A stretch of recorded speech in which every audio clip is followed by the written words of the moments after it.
If it's nerdy, we're into it. Gaming, movies, television, wrestling, comics, whatever.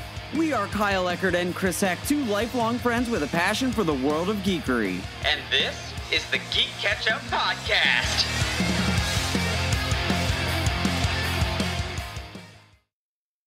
Welcome back, GeeK KetchUp family. You're listening to Season 2, and this is Chapter 25. I'm Chris Heck. And I'm Kyle Eckert. Today is a super exciting chapter for us as we are diving into something that we've had circled on the calendar since 2019. The brand new PS5 and Xbox Series X. That's right, the next generation of console video gaming is now. And after all the hype, all the expectations, and all the talking about what these consoles could and should be, we finally got our hands on them and have been testing them as much as we could before sharing our first impressions with you. Before we get started though, we want to give a shout out to all of you and to say thank you for listening and that we appreciate you choosing to spend your time with us. If you've enjoyed GeeK KetchUp, then be sure to hit the subscribe button so you never miss a chapter and leave us a review to let us know how you think we're doing. You can also find us on social media to get updates on the show and content from the world of geekery. We're at GeeK KetchUp Podcast on Facebook and YouTube, at GeeK KetchUp Pod on Instagram and Twitter, and links to all of these accounts are available on our website, geekketchuppodcast.com. There's even links to our Patreon page and PayPal if you'd like to support the show, but the absolute best thing you can do is simply share GeeK KetchUp with your friends and family. So with that out of the way, and Thanksgiving taking place last week, we also want to take a few minutes to share a little bit about our lives and what we've been thankful for lately. So Kyle, what about you? Anything you were particularly thankful for while gobbling down turkey last week? So much turkey, so much stuffing, so much mashed potatoes. It's all glorious. I am incredibly thankful for my friends and my family. As always, the support system around me has just always been so great, and I am incredibly thankful for that. I'm also incredibly thankful for my girlfriend Taylor, who has been supportive of me and this podcast, especially as we navigated the waters early on as far as commitment level and such. She never wavered on me and was always there to support me. So she is someone I'm always very thankful for. And also, I'm incredibly thankful for the podcast itself. Absolutely. We touched on this a while back in our anniversary chapter about the people that we've met along the way and that have supported us, and the fact that we've gotten to meet them, interact with them, do crossovers. It's been a ton of fun. But also the podcast itself to be creative and for you and I to express ourselves and our opinions. And one thing that I've never fully gone into full detail on the podcast is before we started all this, I was actually the on-field MC for a local minor league baseball team. And I'd had that job for the better part of a decade. And right when we first started up the podcast was kind of on my tail end of being the MC for this minor league baseball team. So kind of transitioning from that into the podcast has been really fun for me because it gives me a chance to be creative. Sure. And it's something you don't necessarily get in your 9 to 5 all the time or in other parts of your life. So I'm just incredibly thankful that the podcast has been just an expression of creativity for me. Not just, of course, it's been tough in the past couple months with what we're all going through and COVID and things like that. But just in general, to have that spark of creativity, have that way to express yourself. It feels weird to call a podcast art, but, it is creating nonetheless. So I'm very thankful for all of that. Well, it's not just the podcast like you listen here, but it's the fun graphics, it's the videos, the video clips. It all has kind of grown into a little bit more than what it was when we first started out, and I think that is a direct response to, or a direct result of the creativity flourishing as we've gotten more familiar and comfortable with what GeeK KetchUp is and what we've got going on here with the podcast. So it's just those natural progressions. I definitely am with you. You know me, I was not into media and things like that as much, so this was a very new outlet for me, a very new way to express myself. Usually the only creativity I had in my bones was when I was cooking and sitting over a stove sauteing up something tasty. So it's been very similar from that standpoint for me. Yeah, it's been really cool. I come from an artistic background where I went to school for television and film. That's not quite the direction my career took me in, but I held on to those skills, and I'm really happy that I can finally bring them back into my life, and to do them on something that is very personal to me has been a lot of fun. Right. And on your terms. And on my terms. Yeah, I'm not making, as it started in my career before I took that other path, I was making car commercials, which is not the best way to express creativity. And your generic buy, buy, buy, sell, sell, sell, Labor Day, all must go type commercials, because that is what I was doing for 8 hours a day. And yeah, it was, I guess it paid the bills. Ultimately, it didn't, which is why I went into another industry. But right, yeah. This is much more fun than that. It happens to the best of us, you know. You got to check certain things or cross them off the list to know what you don't want in life, right? Right? Yeah. And that is 100% true. Sitting in an edit suite, making car commercials, not for me. Not as glorious as Mad Men. No, definitely not. Yeah, because that's what you think. You know, you go to film school and you're like, I'm going to be the next Spielberg. I'm going to be the next Scorsese. I'm going to make these crazy artistic films. And then you graduate and you're like, well, it's either I go to work at the news station or this, second-rate advertising agency, or I move to LA. Those are your only options. I was going to say, that's not a shot on those in the television film industry. Like, a lot of people have made it, and a lot of people had probably a bit more commitment to taking those big leaps at a young age. But, I got a taste of that and then fell into the world of education and enjoyed that and haven't left. Yeah, it works out. And now we're here. So that's what I'm thankful for in a super long-winded answer. How about you? Yeah, I mean, I definitely have to echo what you said. I'm very thankful for everything that's happened in 2020 for GeeK KetchUP, the people we've met, listeners, and, interacting with social media followers has been tons of fun. So many interesting people out there that absolutely love and are passionate about a lot of the things we talk about. So just seeing those different opinions and getting to interact with people from around the world has been super cool. Absolutely the same thing about Sarah Beth. She has been supportive, number one fan from the get-go, lets us sit up here and play and record and do all the things we do. So without those backbones, behind every man is a good woman, right? So that definitely applies to us. And going through the whole year, it's been very wild at times for obvious reasons with COVID and everything. But, you and I were talking not too long ago about how we've also done so much this year, even though sometimes it doesn't even feel like it because of everything else that's going on. So just happy that we have had the ability to continue on with the things we started, last year, despite the external circumstances. But outside of that, or kind of in line with that, right, if I had to say really anything, I would say I was very thankful to be able to travel up to Maryland, in the last 2 weeks.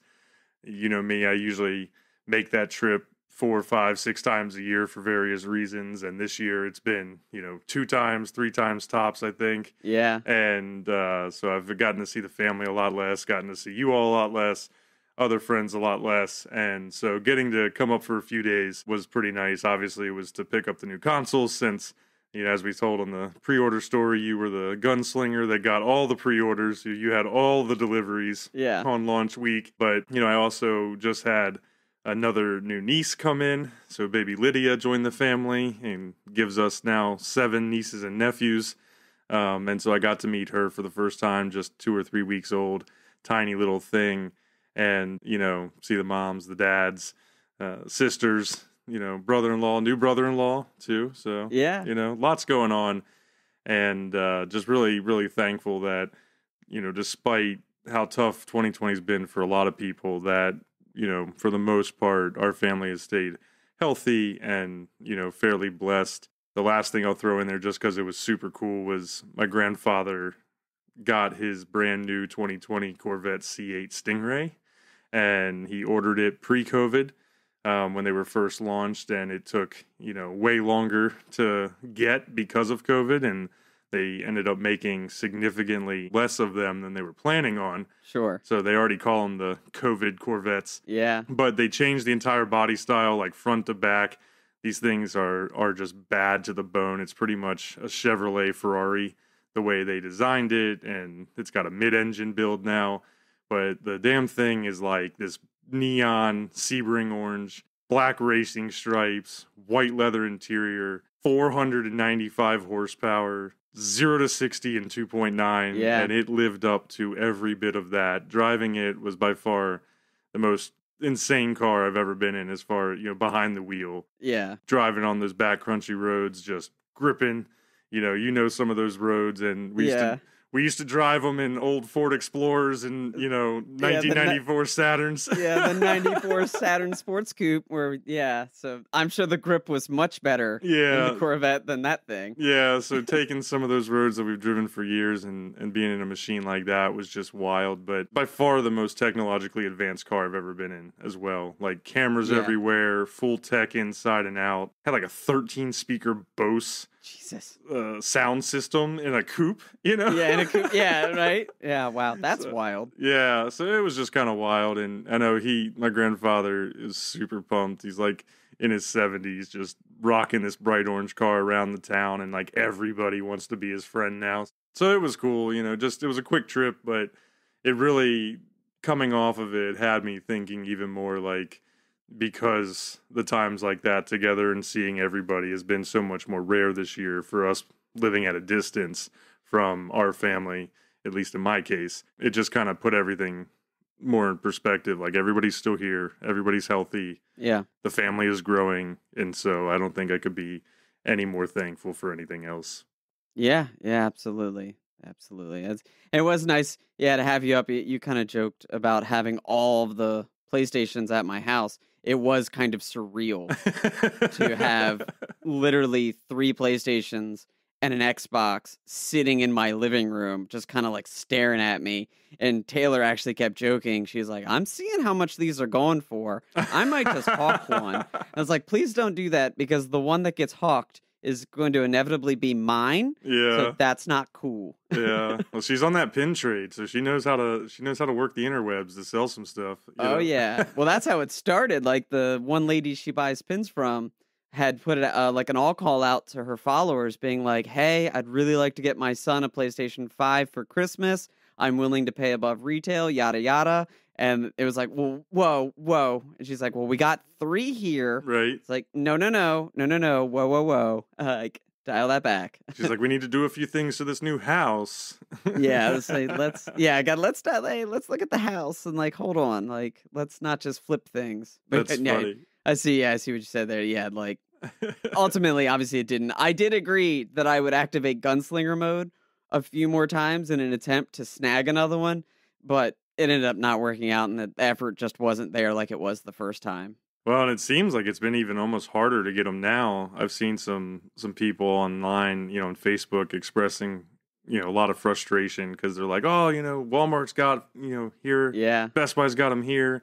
And people are trying to get them, and it's pretty much the same thing that happened when we were trying to pre-order them. So I still say you just had the magic touch, the magic internet connection, whatever it may be. It was the most successful pre-order situation ever. Yeah. And it totally worked out. But, and then obviously it was kind of weird having to drive 7 hours, to come up and pick something up. But if it wasn't for that, then I literally wouldn't have been able to meet my niece yet, see my grandfather's car, see my family, or, any of those things. So it really just kind of worked out all around with the timing. Oh, yeah. We weren't sure exactly when we were going to get them because of all the questions on shipping and delays and supply. And we got lucky enough to have them come in pretty much right away. Yeah, two PlayStations, the Walmart and the Amazon PlayStation came in day of. Yep. Like, boom, right day of. And then it was the Target purchases that were a little delayed, both in the Xbox and the third PlayStation that were bought from Target came in roughly 2 to 3 days after release day. And you talked about when they came in. I was actually thinking, I wondered what the FedEx guy had to have been thinking, because they didn't come in external boxes. Like, it was just boom, right? Like, here's the PlayStation, right? No, they came in external boxes. Okay, so it was just the pictures you sent. I was just thinking, like, if Yeah. this guy's just dropping off, like multiple consoles to this one house, he had to have just been like, what in the hell? Yeah. Who is this guy? Well, we kept joking, like, that FedEx guy probably all day, he's got all of these boxes in the back of his truck. They're all the same size and weight. True. And then he just keeps going to houses where, like, middle-aged men are bouncing in the windows like puppies. Like, the FedEx guy's here. The FedEx guy's here. Like, he's got my toy. Right. Well, whoever those guys were, they definitely got workouts, because both these consoles are absolutely massive. Neither of them are light. And you had us rolling, because when you did get the consoles, you were taking pictures. And no offense, but you're not the largest dude in the room. And I am not kidding, GeeK KetchUp family. When Kyle picked up the PS5 box, it blacked out his torso. Like, you could not see his arms, his chest, anything. It was just chin and then waist underneath. And he was like a walking PS5 box. That is how big this thing was. Oh, yeah. I propped my phone up and then, set the delay, took the picture. And once I saw the reflection of myself, like in the self-facing camera, I could not stop laughing. I was like, this looks so silly. Yeah. Like, and it looked like, you look at that, like, kid from the N64 video and how big the box is compared to his body. Yeah. Now, granted, he's like a 9-year-old kid. Here I am, a 34-year-old man having the exact same experience. It's the PS5, and it's blocking half my body, all of my upper torso. And then, of course, I followed it up with the Xbox picture. Yeah, and the Xbox picture was literally like half. It was like just your stomach blocked out, and it like perfectly summed up all the discussions we've had, all the internet speculation about the design of the PS5 and the size and the comparisons to the Series X, and then you just see just the boxes. Yeah. And the sheer size difference. Like, we can jump into it here, but I mean, the PS5 is literally massive. And oh, yeah. And when I pulled it out of the box, I don't know what your thoughts were, but my first thought was, it was like pulling a TV out. It had the egg crates down the side. You got to struggle to pull the whole thing vertically, out of this tall box and pull it apart. And it was just like pulling a flat screen TV out. Actually, pretty sure I pulled it out the same way I pulled my TV out, where I laid it on its side and then kind of used the one hand as support on the box and slipped it out. Like, I actually had to do that with the PlayStation because it's huge. It's a total monstrosity. It's massive. And it's awkward, like, between the length of it. Yeah. But it's got this really big booty. It's like really fat on one end with the disk drive, because actually we should qualify that we both got the full, disk drive version, not the digital only. And then it's got, these weird bevels and curves, so it doesn't like sit flat in your hands. Nope. The base, was absolutely frustrating, because we both went with the horizontal setup. I had to. And we had to, yeah. And it didn't use the screw, so then every time you're trying to move this thing to adjust it on your entertainment center, find that right spot, the base came off, you gotta put it back on. So yeah, it was interesting, and the design is ridiculous. Like, I said that when we first saw it, but depending on your room and the setup of your house, your entertainment center, it is not very flattering. No. And like I said, I laid it down on its side because I had to, because my television stand, like, couldn't handle having it vertically. I would have literally had to take one of the tiers out so it could fit vertically if I wanted it underneath the television. So, and I didn't want it on the side because it's going to be like half the length, not actually half the length of the TV, but maybe a quarter of the, the height of it all. And it made me laugh because I thought about, is like having one next to your TV like a power move? So when people walk into your living room and they see it, you're like, yeah, just that's intimidates the them. PS5. Like, look at it. Look at that beast. Well, you can't miss it.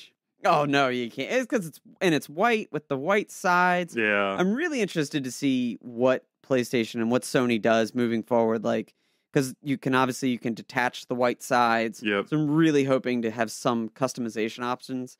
down the line to help hide it, because it does, like, whether it's on its side or vertical, when it's in your living room, it's noticeable. Right. On that note, and I do fully expect that they will come out with some custom plates, or finally some third parties will be allowed to do it. But I did see, just to throw this in here because you reminded me, I did see on Facebook just the other day, I think it was from GameBite, and they had the smartest idea. I'm really contemplating doing this, but because I love Plastidip. I've used Plastidip, which is the spray rubber. It's like spray paint, but it puts down rubber coatings, and people use it for a lot of stuff. I use it on my pedal boards. I've got a buddy that would use it to color the rims on his car because he wanted to do them, different colors all the time. Okay. And if you're not familiar with Plastidip, because it's spray rubber, on most surfaces, you can go back after it dries, you can peel it right off, and it leaves no residue. It's not permanent spray paint. And so this guy on GameBite, he went and got some black Plastidip and took the panels off and did both sides and made it a perfect matte black and put them back on, and it looked sharp. And they make Plastidip in a couple different colors. So I don't know. I haven't fully committed to it, but they're just plastic pieces. Like, you could probably buy more down the line, so it's not really going to impact the console. And I was like, I might do it.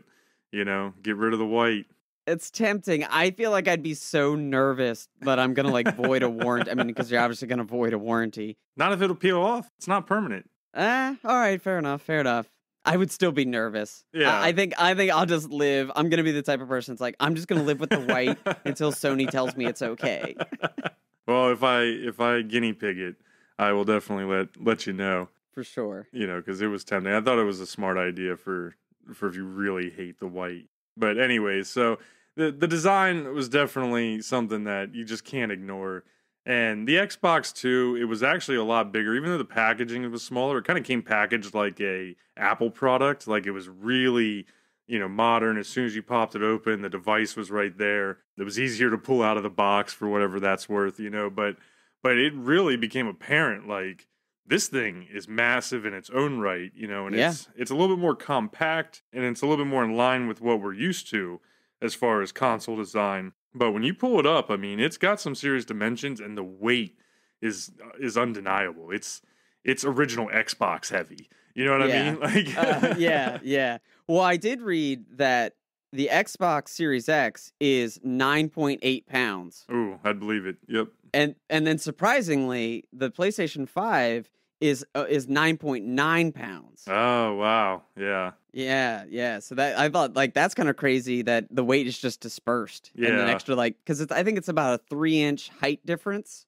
Yeah, it's definitely longer and wider. The Xbox is just, the Series X at least, is just like one giant 3D rectangle.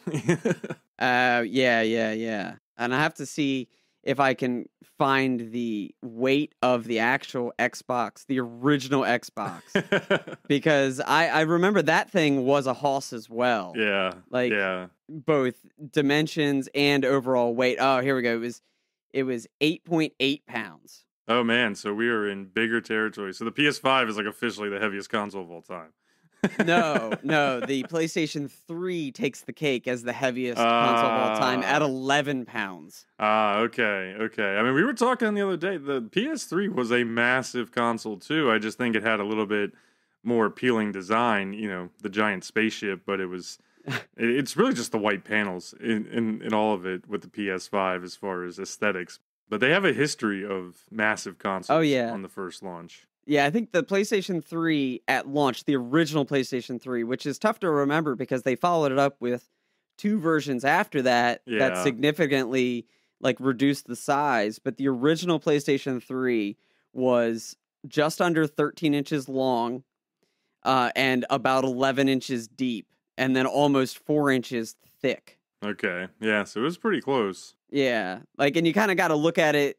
It's weird because when you look at dimensions for the PlayStation 5, everyone's out the gate, they're 15 inches high and this and that. And it's because whether you lay it down on its side or whether you lay it up vertical, is going to affect all of that. But in the end, it's kind of surprising that there's really only a 3-inch, 2-inch difference here in, length, height, however you want to look at it. Which is kind of wild to me. Yeah.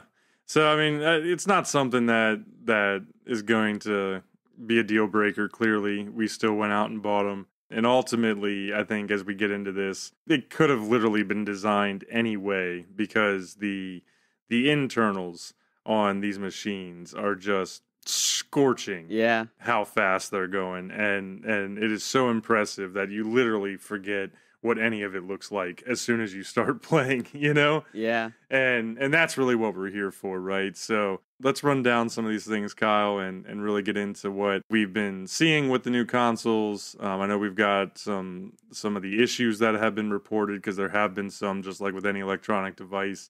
One thing I want to call out for both here was that I thought that setup was an absolute breeze. Yeah. Compared to previous consoles, they brought in mobile applications to use for both the Xbox and the PlayStation. So you pretty much booted it up that first time, then swapped over to the app so you could easily get your information in or scan a QR code, and it was like, boom, your console was ready to go. Yeah. So I thought that was really nice way to streamline things.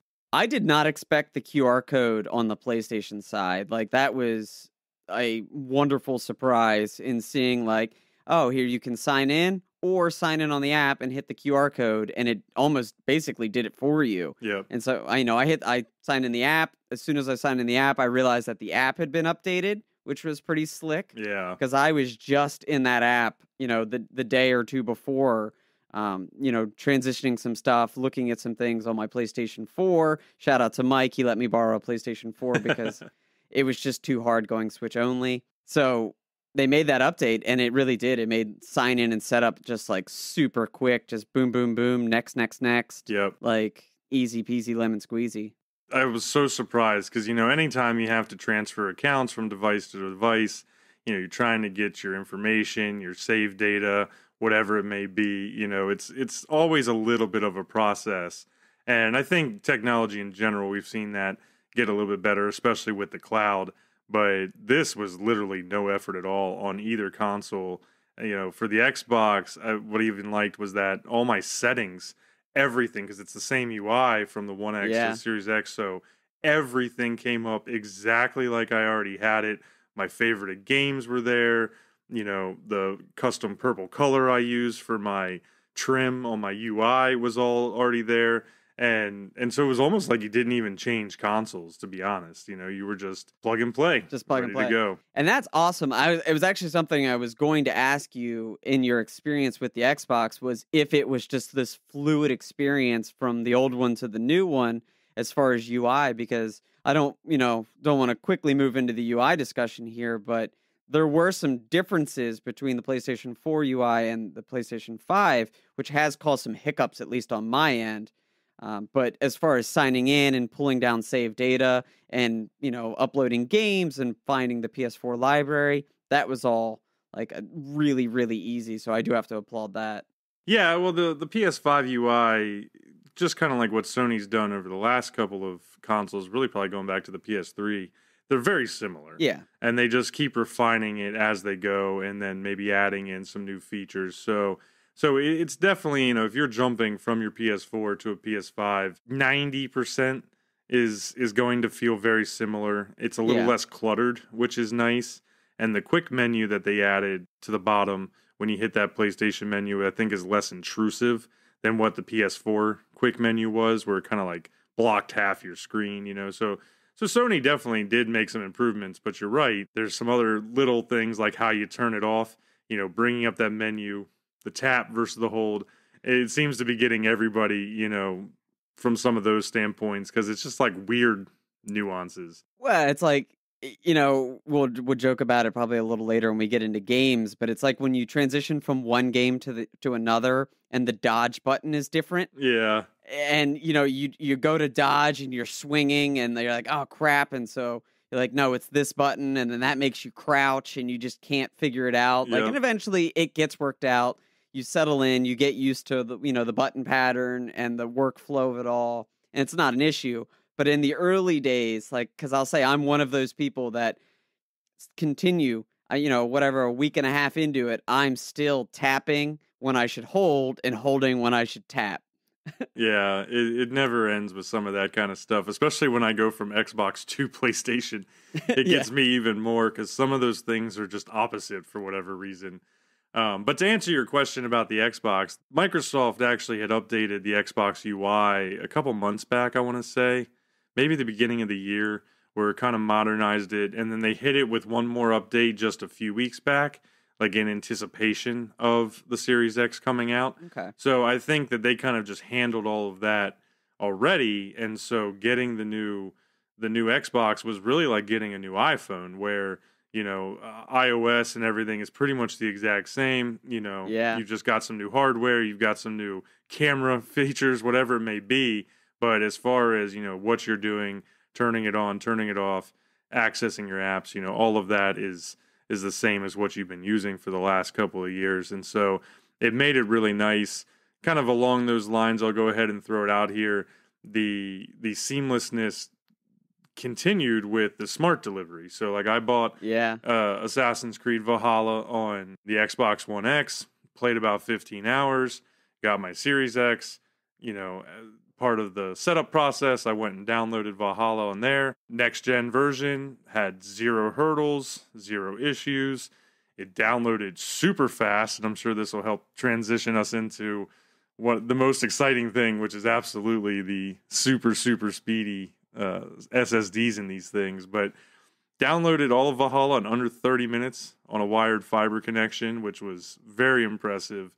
And then when I loaded it up, my saved game data was already there. It was like I never changed consoles. I was just now in the game, and it was operating better and looked better. And so they really hit it even with the smart delivery as they were promoting. So, just to kind of wrap up that part of the puzzle, it was just so seamless and smooth on both consoles running from the current gen into the next gen.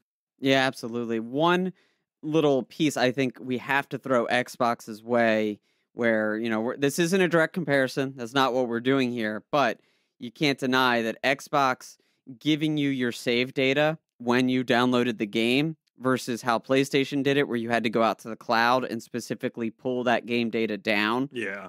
Was a little cumbersome. I know that when we went to play Avengers for the first time, you logged in and your game data wasn't there. Right. Yeah. And I was a little nervous at first because I was expecting it to be just like it was with the Xbox experience since I had already gone through that. And then, so we went to play Avengers to try it out on the new console. You finally had it back after what happened. Yeah, finally got Avengers back. Yeah. And so that was just an extra step. It ultimately only took a few minutes. It really wasn't that bad, but it kind of made me pause for a second. Like, did I just lose all my game data? And there's just one little extra step. It's one little thing, and if you're used to that process, it wasn't a big deal. I'll say on my end, because I literally just got that borrowed PS4 from Mike. Gonna give him the shout out again because he saved my life for a couple weeks, and that he gave me a factory default PlayStation 4, so I'd already gone through that process of setting up a PlayStation 4, like not but 2 weeks ago, and getting everything off the cloud and getting everything set up. So I kind of went into that mode when I was setting up my PlayStation 5. Like I instantly was like, all right, well, where's my save? Where's my game data? Where do I get to the cloud? Right. Found it in the settings menu and instantly pulled it down. And I thought it was cool in that settings menu, you can pull down PS5 and PS4 separately. Right. Yeah, and you can transfer them back and forth. And yeah, it's super cool. So I didn't mess with the hardwired cable, but I would imagine that worked almost the same. Yeah, I did a network transfer for some of my Xbox data because with Rocksmith, if I didn't do it that way, the Xbox Live Store, because I literally have like 305 downloaded songs on Rocksmith, and you would literally have to go in and individually find them and download them if you go through the store manually. Yeah. So I did a network transfer there, and that worked great. Took just a few minutes to get all of that down because those files aren't really that big. But for everything else, I opted because I didn't have a whole lot on my PlayStation, and I kind of cleaned up my Xbox in anticipation of the transition. So I opted to download some of those games off of the server simply to test things out because we've got all this new hardware, the new SSDs.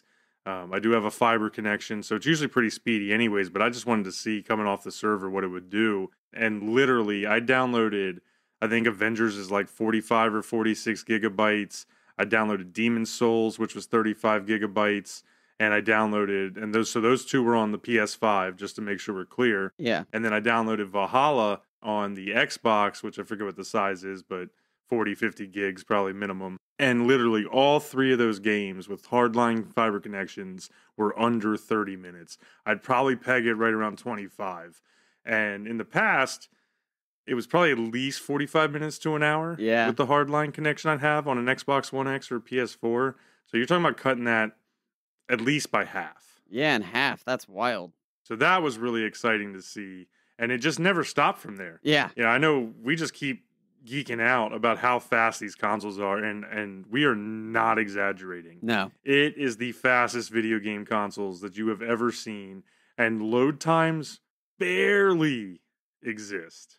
Well, and I'll go as far as in-game load times. Like, if you need to fast travel somewhere, that's the blink of an eye. Right. Like, the longest time is really loading up the game. But once you're in a game, like, there are no load times. I've consistently, like, referenced this tweet I saw, a buddy sent in one of our group chats where he's basically like, I'm really sorry I haven't answered any of the group chats today. Video games basically have no load times anymore. Yep.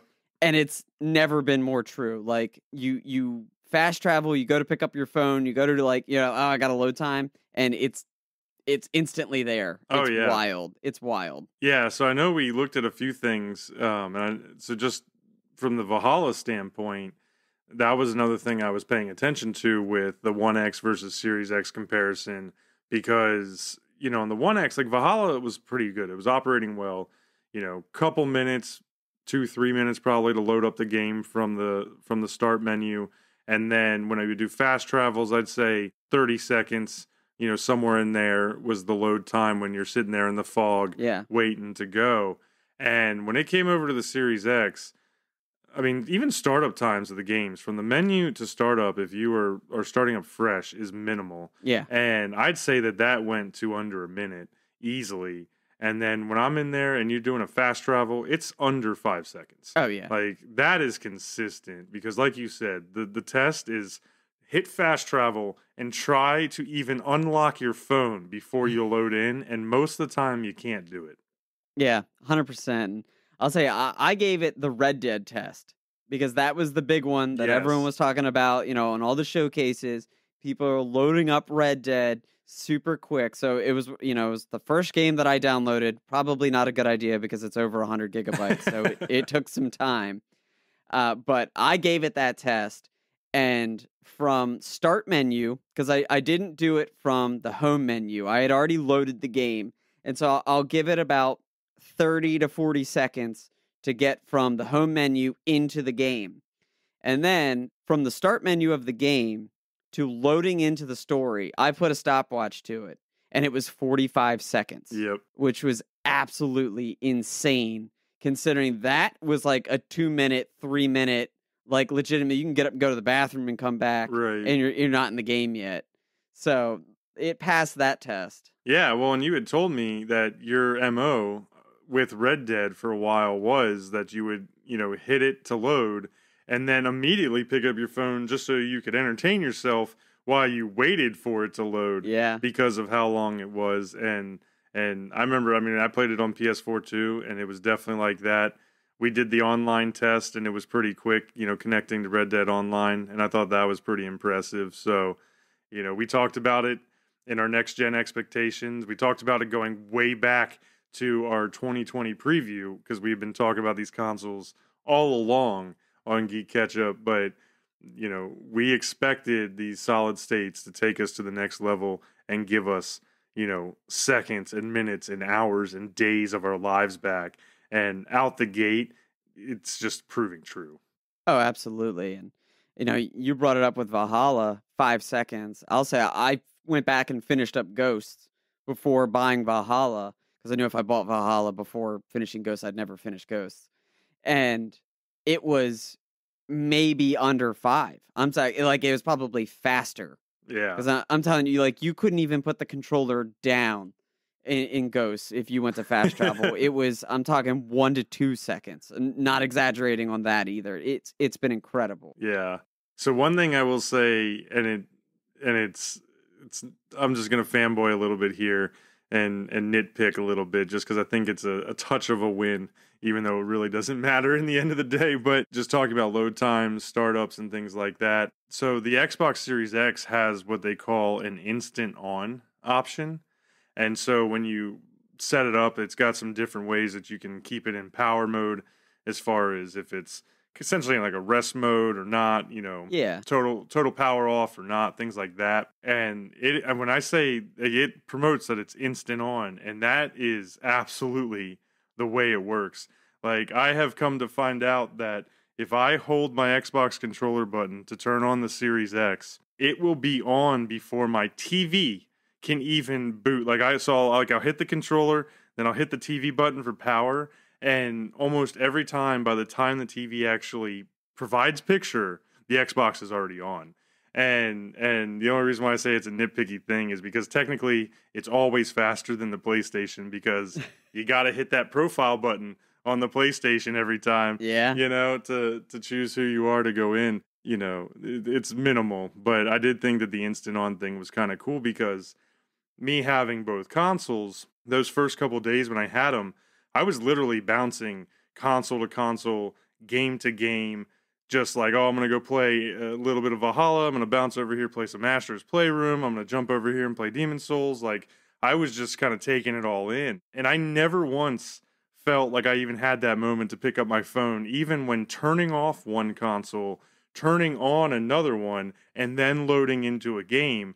Like, it is literally a matter of 2 minutes, like tops, like start to finish. If you go straight from booting up a console, one of the new ones, to playing a game, you're pretty much going to be running around in that game in 2 minutes if you want it. In 2 minutes. Oh yeah, like instant action. Yeah. I'll say pro tip for my PlayStation people out there, and they know what this is about. Eventually, you know that you're on the profile screen, and you hit the X button, even though you visually can't see it. So it gives you that belief that it's brought you directly into the menu. Sure. I used to do that with my PlayStation 4 all the time. Magic.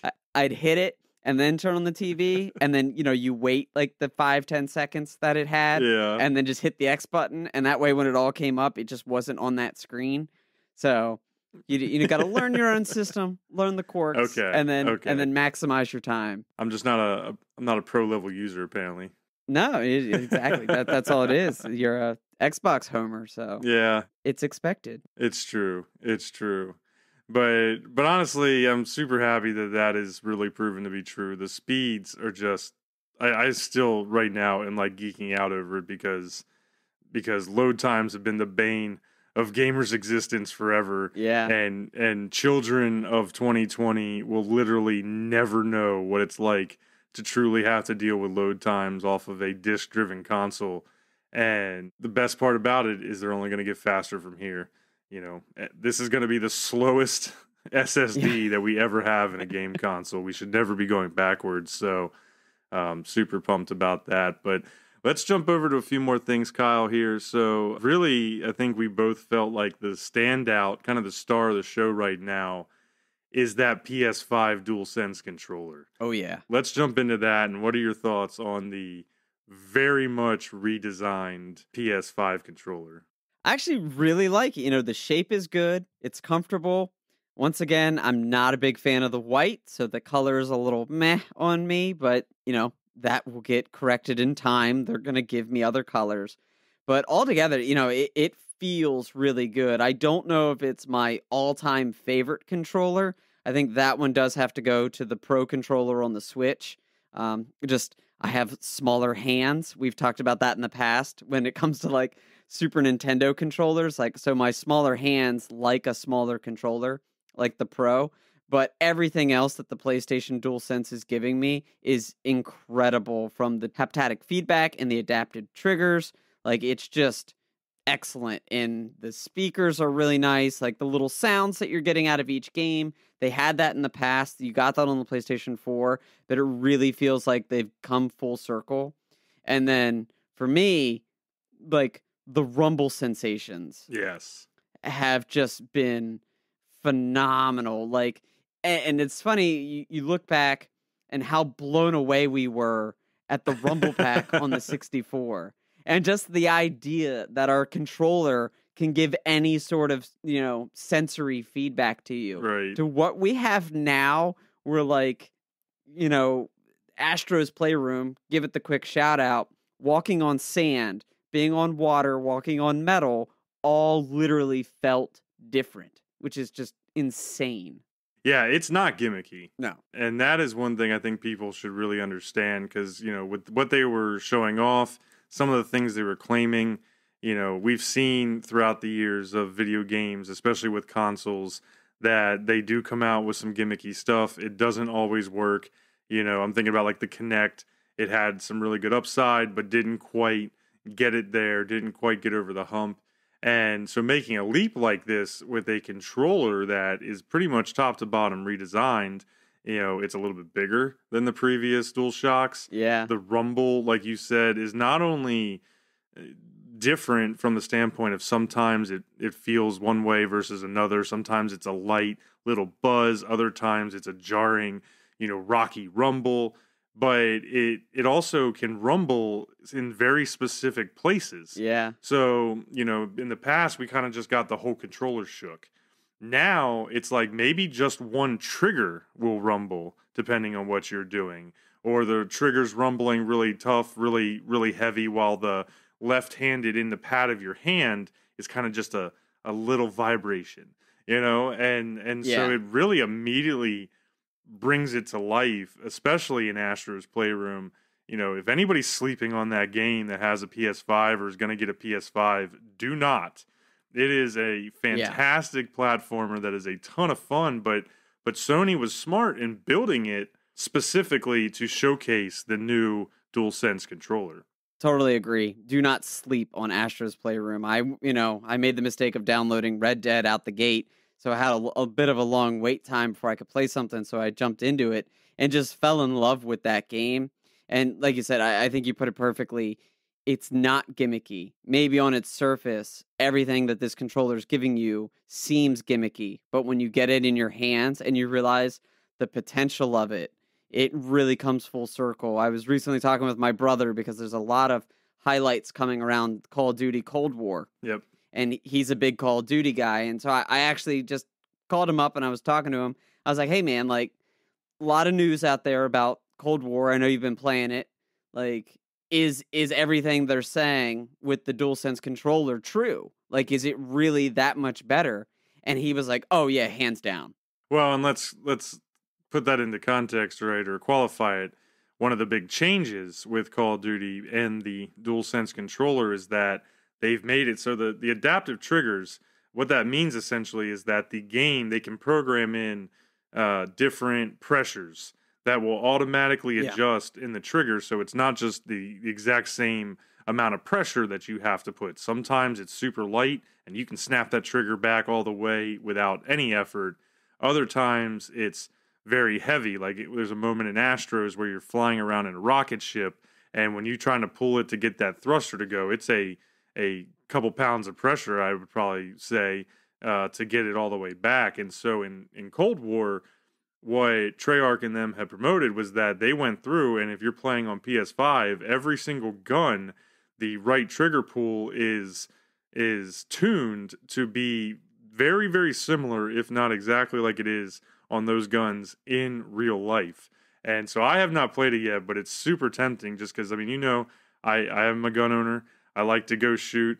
I'm familiar with different types of guns, and I've played a lot of Call of Duty. Yeah. So just that concept is really intriguing. But so did Jeremy touch on that? Did he actually say if he felt like the guns were different, gun to gun, or the triggers were different gun to gun?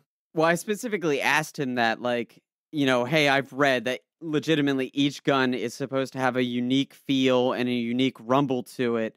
And he said, yeah. He's like, he typically, he runs with an AR, and he's like, that feels different than my shotguns, which feel different from my, sidearms and things like that. That's awesome. And I was like, I'm like, that sounds cool. And then the sounds, I guess, that the controller gives in that game has also taken it to the next level. Okay. Especially you're talking about like the little light rumbles and things like that. So explosions that are closer or farther away are going to give a different rumble on the controller, a different sound pop on the controller. Okay. And, another thing that he pointed out, just to highlight everything that he told me, is that the frame rates were absolutely, like, obviously better. Yeah. But the controller is really where the biggest difference could be seen, because everything else is just a Call of Duty. Right. But he said, but with this new DualSense controller and the adaptive triggers, it really gave the game like a true unique feel. And honestly could give it some staying power. I could see that. And like extends the life of people playing it. Some people will jump in and maybe that specific version of Call of Duty. I know Call of Duty does rotations with 3 different development teams, so I don't know which one. I'm not a Call of Duty player, so I don't know which one Cold War's on. Treyarch. Oh, they're on. Yeah, you just said Treyarch. Yeah. So they're on. Yeah. So if they're on Treyarch right now, he said typically somebody that doesn't play the Treyarch one, this could give them a reason to stick around a little bit longer because it's made such a unique, playing experience. That makes sense. Yeah, I mean, when you saw, like, when I came up and we were at your house that night, just checking it out and just playing Astros and stuff. I mean, I felt like we were giddy little kids. Like, yeah, when I got that controller in my hand, I don't know if you saw, but I feel like my facial expression was just like, ooh, like, oh my god. Well, it was in that exciting moment. I had already played it. Yeah. So like I had already experienced, the rocket suit, and then even like when you're in the little ape suit or the frog suit, I had already done most of that, and I hadn't told you about it. So I was like, he's gonna come up here, we're just gonna get him set up on some Astros, and I wasn't watching it. I was just sitting there watching you, being like, he's feeling the rumble. I was like, he's going in the rocket ship. He's feeling the right booster and the left booster. Like, and it is really cool. And hats off to Sony for developing Astro's Playroom, like, which is really just showcasing everything that controller can do. Yeah, if they hadn't done that, we definitely wouldn't have gotten as much showcasing of the different abilities because, there's not a whole lot of games out right now that are specific, next gen or specific to PS5. So there's minimal, development that's really taking full control or full advantage of the DualSense controller. And so I kind of appreciated Astros from that because it immediately shows you what this thing is capable of and the fact that they seem to have hit it on the money. One thing I will say, you mentioned the sound effects it has there. I can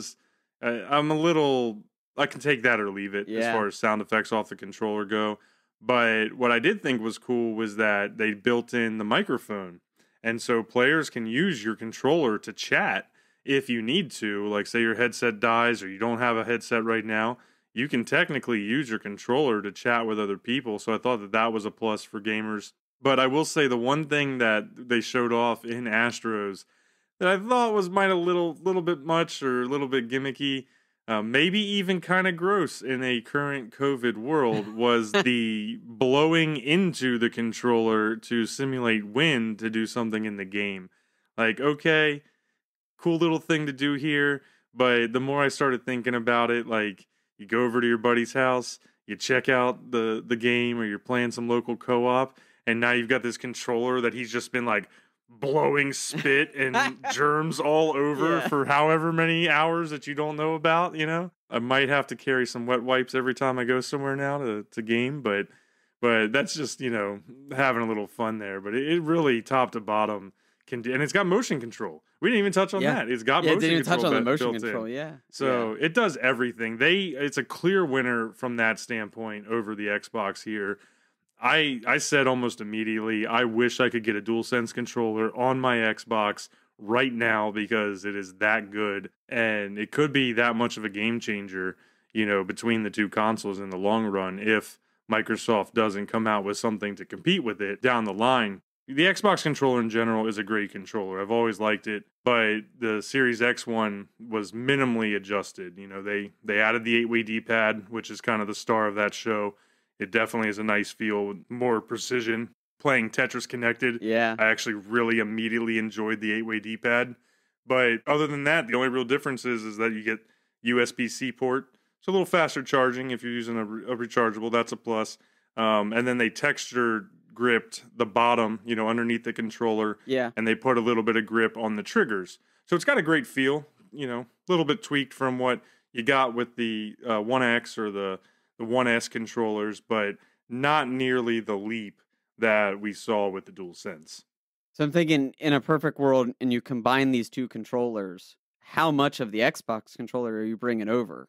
Oh, I would take, because I think the Xbox controller fits perfectly in my hands. Like, I was actually really happy to see the PS5 controller become a little bigger. Yeah. And we posted some pictures and I was showing them, like, it's really close now. The whole adage of the PlayStation controller being smaller or fitting in your hands better is going to be a little bit harder to sell because they are very, very close. So I would actually personally take the design because I also like the split sticks better. Okay. It's a little more comfortable for my thumbs versus both being straight down. But give me all the functionality of the Dual Sense. Give me the rumble, give me the triggers, give me all of it, and just put it into Xbox design, and I would be super happy.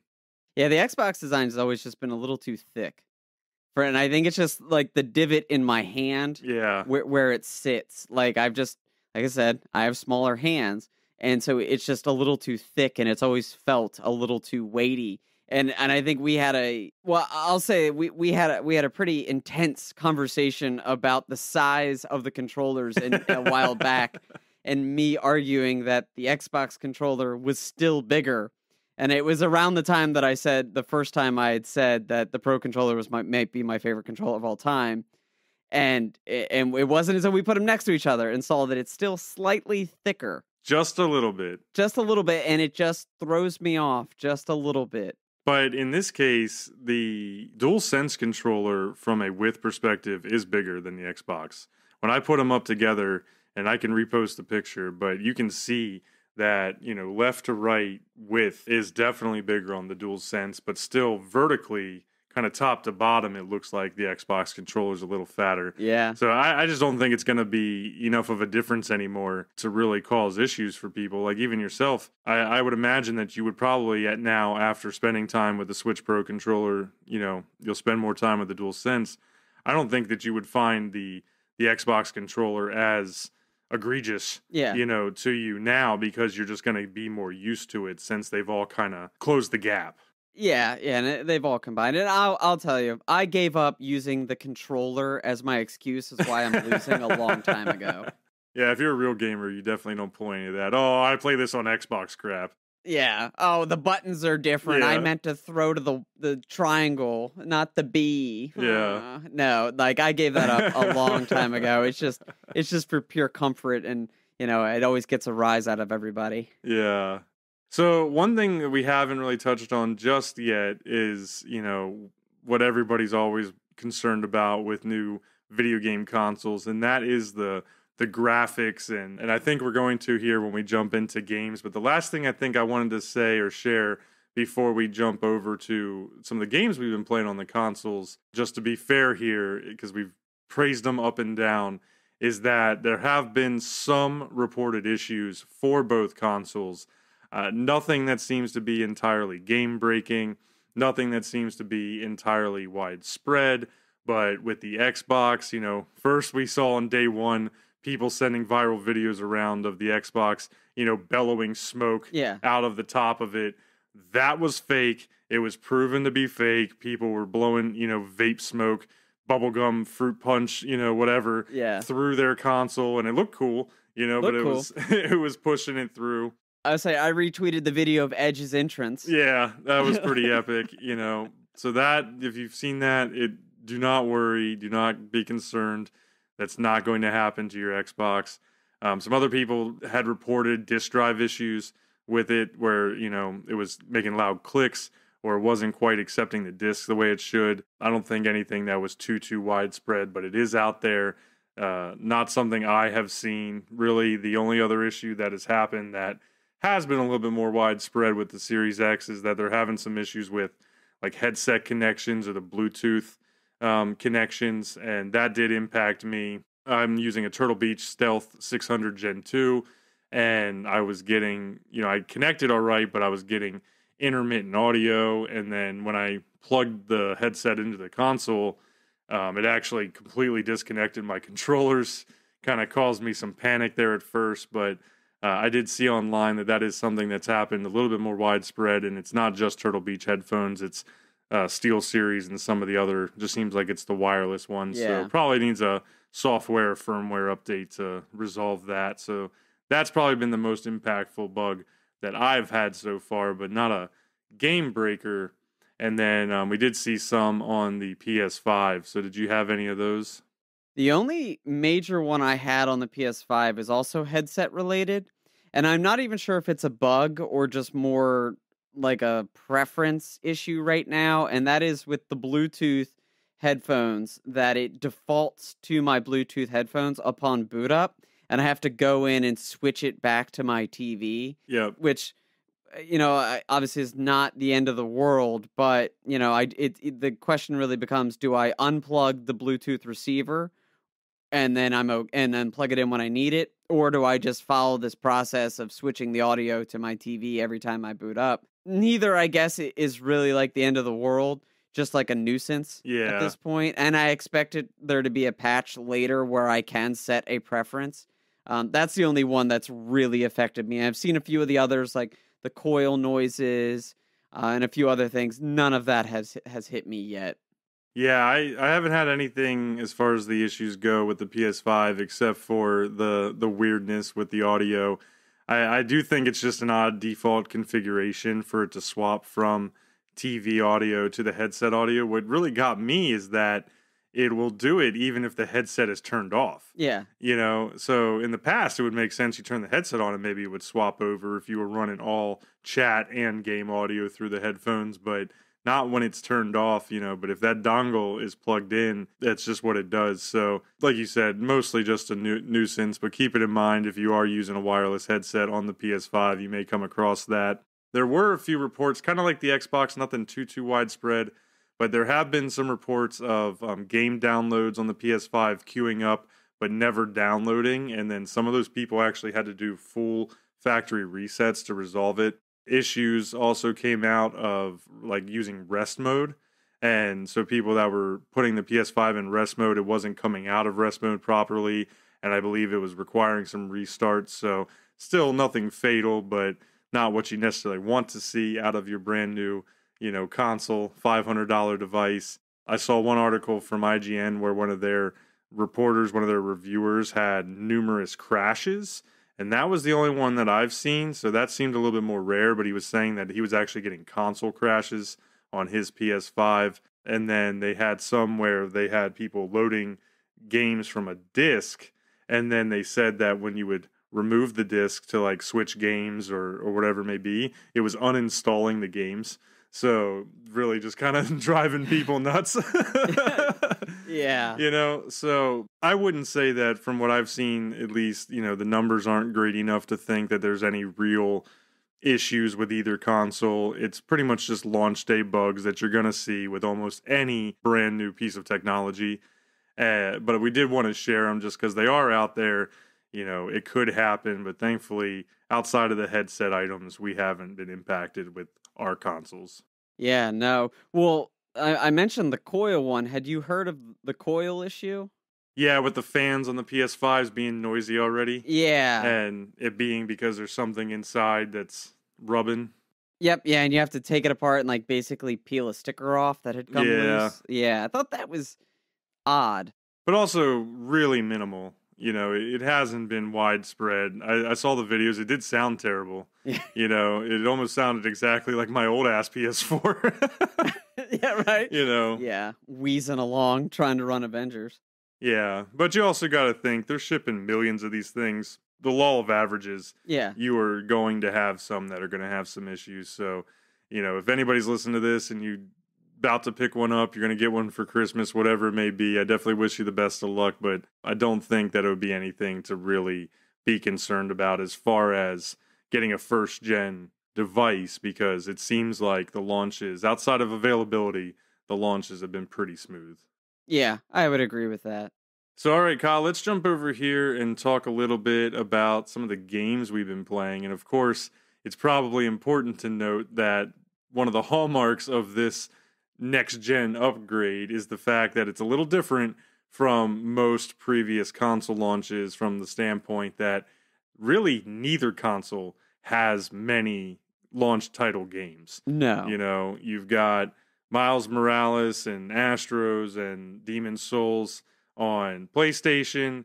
You've got pretty much no exclusives on Xbox except for maybe Tetris Connected.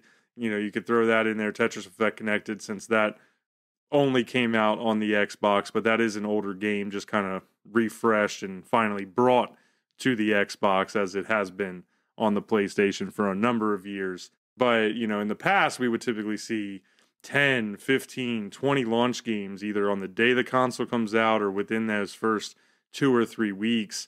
And even I was actually looking on the Sony store, and if you go to the list of, you know, PS5 titles, it's like 6. Yeah. You know, it's it not is much. minimal.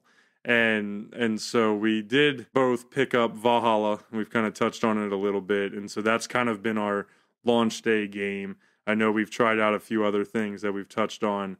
But let's talk a little bit about Valhalla and go from there, especially also considering the visuals and the graphics, you know, and the lighting, those types of things that we didn't touch on just a bit ago with our console review, but really come into play once you're actually into the games and running around in these worlds. So I know I've played a lot more of the Assassin's Creed than you have so far, but give us your first impressions and what you're thinking, you know, really seeing it on the PS5.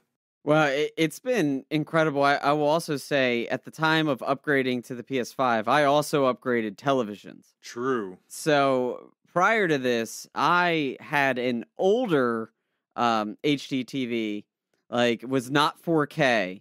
So it kind of sounds strange to hear that. I would imagine that I know somebody that games as much as I do and this and that. I never actually went out and got a 4K TV, even when they were on the cheaper side, whether it was, you know, couldn't afford it out the gate or didn't have the space for it. And then ultimately I bought this new house and now I just wanted to wait. So graphically, my mind is still just shook because I went from having like a 9-year-old TV, which was a hand-me-down from Chris, like this hand-me-down TV, this 9-year-old TV that did HD but didn't do 4K, and now all of a sudden I'm on a 4K TV with the PlayStation 5. And like literally everything that pops up in Valhalla, I'm just like, look at the textures, look at the detail, like every single bit of it. So obviously, like that reaction might not be as extreme for others that have been playing on maybe a PS4 Pro or others seen, you know, regular 4K in their everyday lives. But for me, it's just been really, really crazy to see and to experience, and just the level of detail across the board in Valhalla and all the games, really. It's just, like I said, my mind is still shook. I struggle to find words to describe it because it's been like this whole new world of high-def television. Yeah, it's like when Dorothy goes from black and white to Technicolor in The Wizard of Oz, man. Yeah, that's basically, I'm not in Kansas anymore. Right, and right. Losing my mind. So graphically, it's been amazing. As far as Valhalla in itself, I'm really only like 6 hours into it. I spent a lot of my time out the gate with the PS5 beating ghosts. Yeah. Like I said, I didn't want to lose that game. It was such a fun experience on the first half that I got to play before the 4 died on me. So I'm only about 6 hours into it, but it's been a drastic change from what I remember. Because the last AC game I played was Assassin's Creed 3. Right. Which is the Revolutionary War. So I'm not even... That was a PlayStation 3 game. Yeah, so you're talking 10 plus years. Yeah, because I think it got remastered on the 4. Probably. So my history with Assassin's Creed, I played the first one, and then I played the third one, and then I just never went back. Odyssey, I always flirted with it. I heard good things. I wanted to go try it out. But then by the time I was committed to going to try it, like Valhalla's trailers were already there, so why not just wait? Right. But it's been a fun re-entry into the series. I know that from everyone I know that played the older games is like, oh, well, the AC you're experiencing now is nothing like even 2 or 3 games ago. Right. But it's been a lot of fun. I'm really enjoying the open world RPG aspect, the little mythical items rather than side quests has been cool. A lot of spelunking, a lot of cliff diving and cliff climbing and, spot checking and things like that. But, when the graphics get the update that I'm getting, like, you don't mind just climbing up a rock wall just to get to the top and to look around. Yeah, and you really see the scale when you get up on some of those mountains there at the beginning of what they've built in this game. And it really just expands as you go from Norway to England.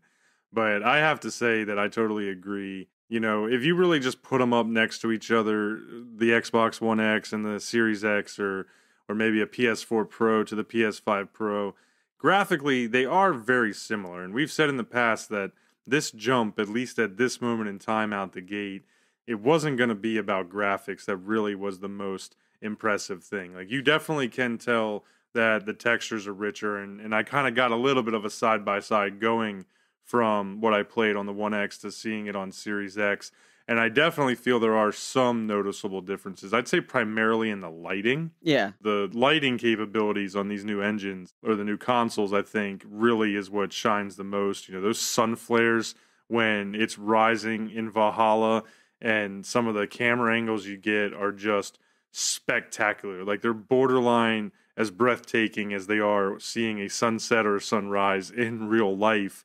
And so I think that a lot of that has really upped it, but it's also the frame rates. And you touched on it because you said that your brother mentioned it with Call of Duty.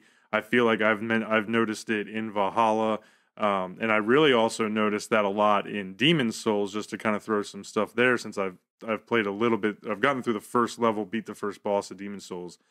But having played all those kind of combat-y games in the past, I really feel like you're getting a lot smoother feel to the combat. You can see everything that's going on a lot more clear.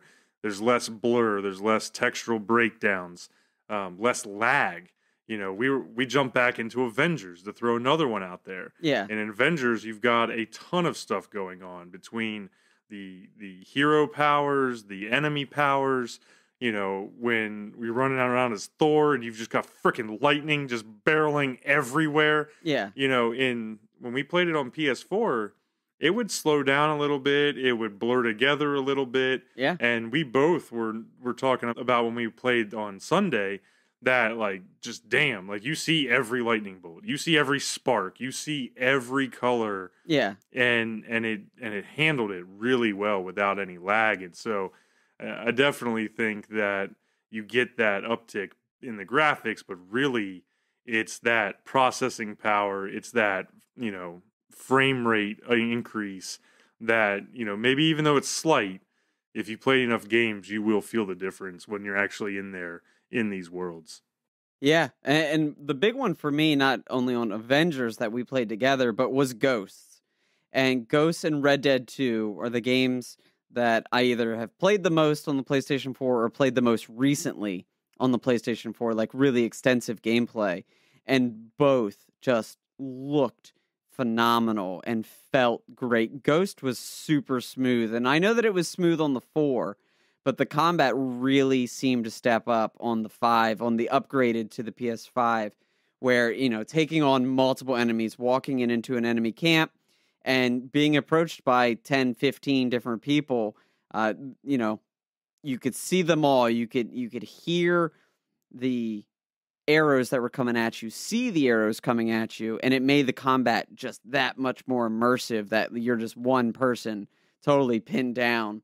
And as far as Red Dead, that was the lighting. You talked about lighting, and that was really incredible. Like the reflections off the creeks, Yeah, and other areas. I think when you were up, we booted up Red Dead just to kind of walk around for a while, and that was one of the very first things that I know that you had pointed out was the reflection and the shadows in the water was just something to behold.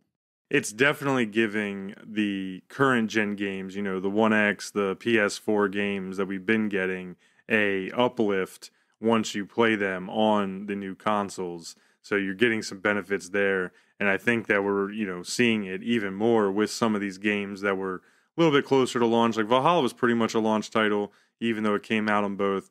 Demon Souls, it is very present, because that is one of the true, launch titles that we actually got. It's only on PS5, I believe, and it was built for PS5. So I think that's kind of maximizing the graphical power, the frame rates, kind of everything to the max.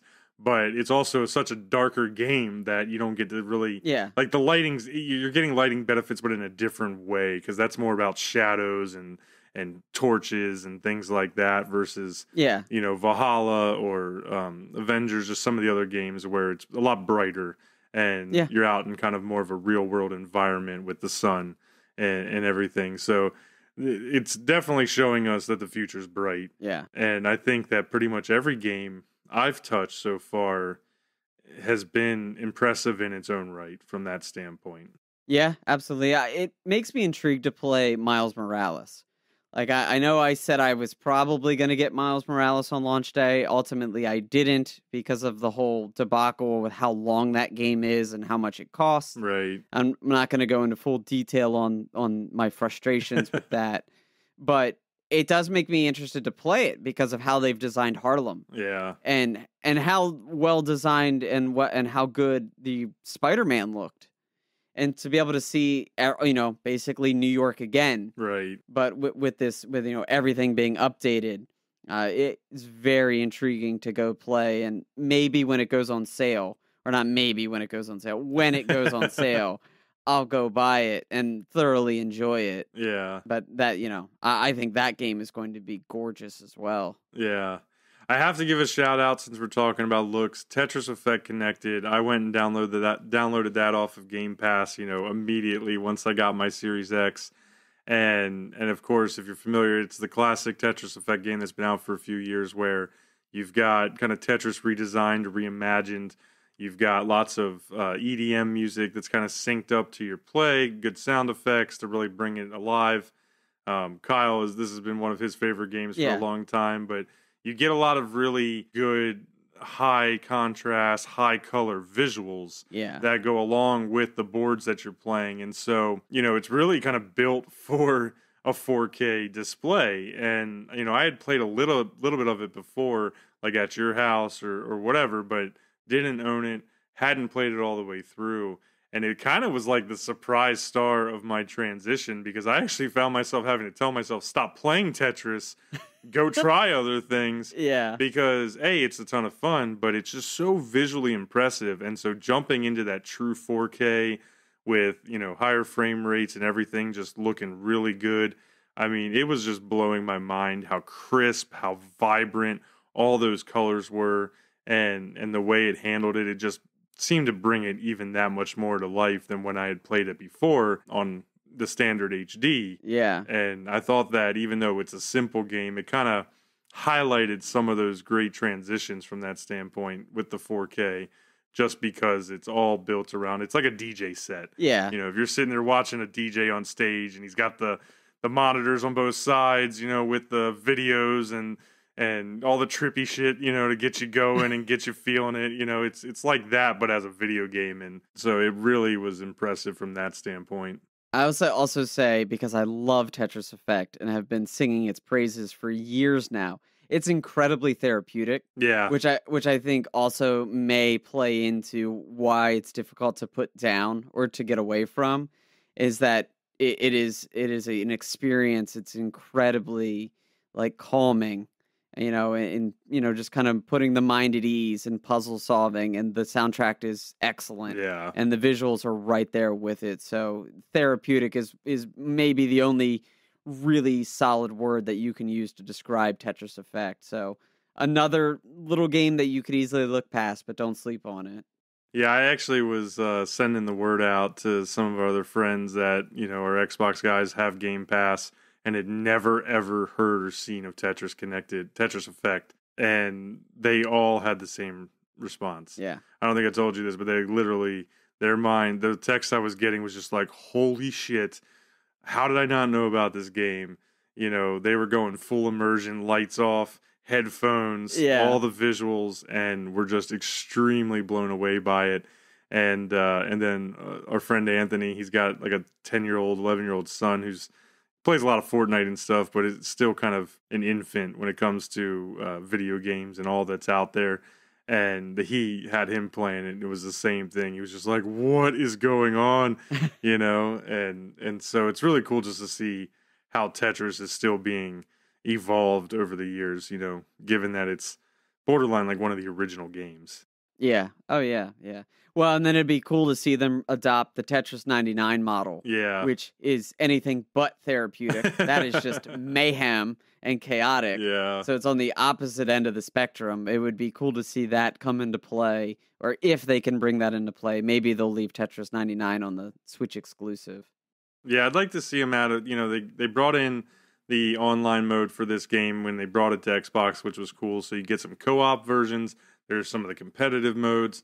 But, you know, playing Tetris 99 and how cool that was, it would be amazing if they added that in here, as well as taking Connected to the PlayStation so we can get some cross-platform play, because I think there's a lot of potential there. But right now, most of my focus has been on beating the journey mode or the campaign mode, whatever they call it. So it seems funny, you know, when you got Valhalla, you got Demon Souls, you got all these games out there, but that really ended up being kind of my little surprise star of the transition, and really kind of getting to max out what that game can do and look like with the new hardware. It is kind of funny looking at the launch day games and all of the titles that were out there and the hype that was there. We talked about Godfall and Miles Morales and obviously Valhalla, and it ended up being what I think is Tetris Effect and Astro's Playroom. Yeah. That struck, you know, a chord with us that ended up just being a ton of fun, and little games, both in their own right, could be called gimmicky, but ended up being a ton of fun. Yeah, they totally delivered. You know, and really it'll just be now about seeing if the next big one coming down the pike here delivers, and that's Cyberpunk. Yeah. Because I cannot wait to see that city on the next gen. Yeah. Based on initial previews and everything, it just sounds unbelievable. You know, the hype is real, the wait is worth it, and I feel like, you know, never even having to worry about seeing that game on the current gen consoles is going to be a plus, because I think visually it should be just top notch and kind of show us truly, you know, what the next gen of games can be, even though it may not have been completely designed for these. I think it's still going to take advantage of what the PS5 and the Series X can do. Yeah. And that's something actually that my brother, when I was talking to him about Call of Duty, he was like, man, what we're getting, you know, out of this limited release has been so impressive. Like, can you imagine what we're going to get in 2 or 3 years when the developers have perfected it? Oh yeah, it's super exciting, and the consoles always get better as they go. And just seeing how big of a head start now we have with this generation, with the SSDs, the power, the Dual Sense. I mean, the future is definitely looking good.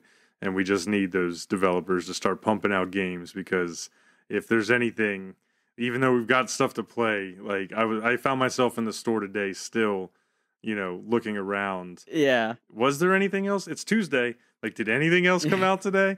And it hadn't yet. So it's just can't get enough of it at the moment. It's like full revitalization of gaming for me right now.